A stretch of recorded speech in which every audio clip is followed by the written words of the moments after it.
Nos conceitos inclusivistas estão a autonomia e a independência. A autonomia nada mais é do que a pessoa fazer suas próprias escolhas e ter a consciência do que ela quer para sua vida.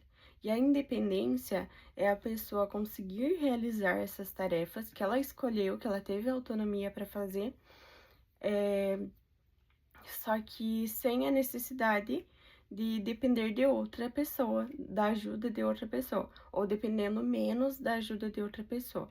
Então, autonomia e independência, elas andam juntas, porém, elas são diferentes. A autonomia é a pessoa escolher o que ela quer para a própria vida, e a independência é a pessoa conseguir fazer isso sem a necessidade da ajuda de outra pessoa.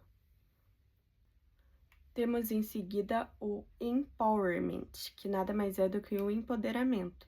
Então, é quando a pessoa com deficiência passa a ser protagonista da sua própria história. Então, ela passa a reconhecer os seus direitos, a lutar pelos seus direitos, sejam eles políticos, religiosos. Ela passa a lutar pela sua independência, pela sua autonomia, e ela vira protagonista dessa própria história, sem a necessidade de outras pessoas falarem por ela, votarem por ela, fazerem de tudo, tudo como se ela fosse uma pessoa incapaz. Então, o empowerment nada mais é do que o empoderamento.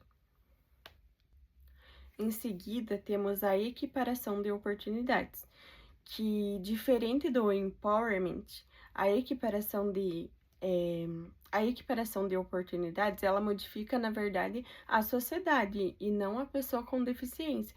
Já o empowerment é ao contrário. Então, a equiparação de oportunidades é quando modifica na sociedade a garantia de educação, de lazer, de trabalho, de saúde, para essas pessoas com deficiência. Então, essa equiparação de oportunidades nada mais é do que equilibrar e manter no padrão as, as ofertas que tem para a sociedade sem deficiência para aqueles que necessitam de alguma. Que necessitam de algo especial. Então, no caso, aqueles que possuem uma necessidade especial pela sociedade, eles são vistos primeiramente lá no pré-inclusivistas, né, como pessoas incapazes. E já no inclusivista, eles têm essa equiparação de oportunidades pela sociedade. Então, no caso, a sociedade vai ser, digamos assim, vai ser alertada de que ela precisa oferecer a essas pessoas esporte, lazer, saúde, benefícios políticos também. Então, tudo que as pessoas sem deficiência têm direito, essas pessoas com necessidades especiais também possuem esses direitos. Chegamos então à inclusão social, que é quando a sociedade ela reconhece essa diversidade humana e antes ela via, né, as pessoas com deficiência como se fosse alguém que necessitasse de cura, alguém que fosse incapaz. E já nesse período inclusivista, a inclusão social faz com que as pessoas, né, percebam essa diversidade humana, respeitem e passem a acolher, incluir e ter em sua consciência, né, ter essa consciência de que elas são pessoas também que podem ser protagonistas da sua própria história e que elas precisam apenas de acolhimento, de inclusão, dessa diversidade, né, para elas conseguirem mostrar toda a capacidade delas. Então, a sociedade ela se modifica e passa a acolher, a incluir, e isso faz com que haja essa inclusão social das pessoas com necessidades. Então, o Sasaki fala da integração à inclusão, né? Então, no início, as pessoas precisavam, as pessoas com necessidades especiais, elas precisavam se adaptar para viver em sociedade. E já nessa fase inclusivista, a sociedade percebe que ela que tem que se adaptar para as pessoas com necessidades se sentirem inclusas, se sentirem acolhidas. Então, há essa modificação.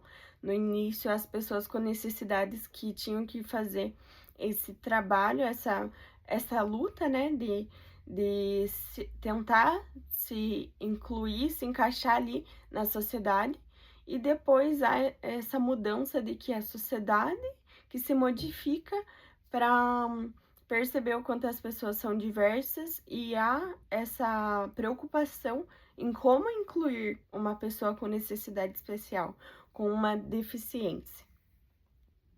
No impedimento, seria as limitações físicas, sensoriais, motoras, cognitivas, ou intelectuais ou mentais apresentadas pela pessoa. Porém, no paradigma inclusivo, essas limitações não definem totalmente o indivíduo. Então, por mais que ele tenha essas limitações, ele vai ser bom em alguma coisa, ele vai ter outras qualidades para mostrar. Então, essas limitações não são um impedimento para que ele possa conviver em sociedade. A deficiência, ela é entendida como resultado das barreiras, né, compreendida como resultado das barreiras do impedimento e da deficiência que essa pessoa tem. A incapacidade seria as consequências da barreira, né, que a sociedade coloca para esse indivíduo. A rejeição zero, ela define que nenhuma pessoa deve ser excluída, né, do meio social, da sociedade, e que há essas diversidades justamente para a gente aprender a trabalhar e conviver, principalmente na escola. Então, não pode existir nenhum tipo de rejeição na escola, em sociedade, em nenhuma religião, crença e nenhum meio público. E o movimento independente, para finalizar, ele define que as pessoas com deficiência sejam protagonistas da sua própria vida, sem precisar que ninguém escolha nada por elas, que ninguém dite o que elas devem ou não fazer, e sim que elas tenham essa independência e autonomia para exercer tudo o que elas querem para a própria vida delas, sem precisar ninguém falar por elas. É isso. Esse seria o meu trabalho sobre os novos paradigmas e muito obrigada.